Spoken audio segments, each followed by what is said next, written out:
ও তার সমর্থকদের নিয়ে সামাজিক যোগাযোগ মাধ্যমে যে উত্তেজনা চলছে তা বৈষম্য বিরোধী ছাত্র আন্দোলনের প্রসঙ্গে একটি উল্লেখযোগ্য ঘটনা।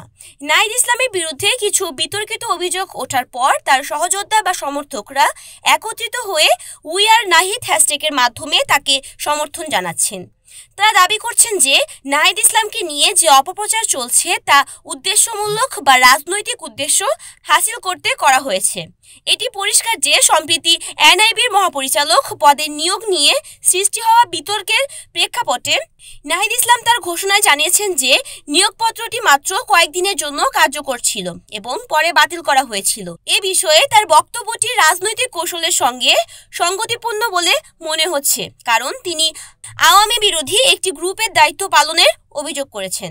এছাড়া জগন্নাথ বিশ্ববিদ্যালয়ের শিক্ষার্থীদের আন্দোলনকে কেন্দ্র করে স্নায়ু সংঘাত বেড়ে গেছে, যেখানে স্লোগানগুলোর মূল উদ্দেশ্য বিশ্ববিদ্যালয় প্রশাসনের বিরুদ্ধে ছিল, কিন্তু তারা নাহিদ ইসলামকে লক্ষ্যবস্তু বানানোর চেষ্টা করছে বলে দাবি করছেন কিছু সমর্থকরা সহযোদ্ধা হিসেবে তাকে সমর্থন জানিয়ে ফেসবুকে বিভিন্ন পোস্ট করেছেন, যেখানে তারা তার রাজনৈতিক কর্মকাণ্ডে অব্যাহত সমর্থন জানাচ্ছেন এবং অপপ্রচারের বিরুদ্ধে দাঁড়িয়ে রয়েছেন।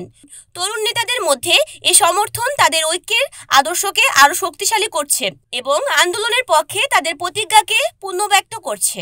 এভাবেই নাহিদ ইসলামের নেতৃত্বে চলমান ছাত্র আন্দোলনের সহযোদ্ধাদের সমর্থন এবং পারস্পরিক সহযোগিতা নতুন এক রাজনৈতিক চ্যালেঞ্জের মুখোমুখি করছে, যা ভাবনার সুযোগও সৃষ্টি করে।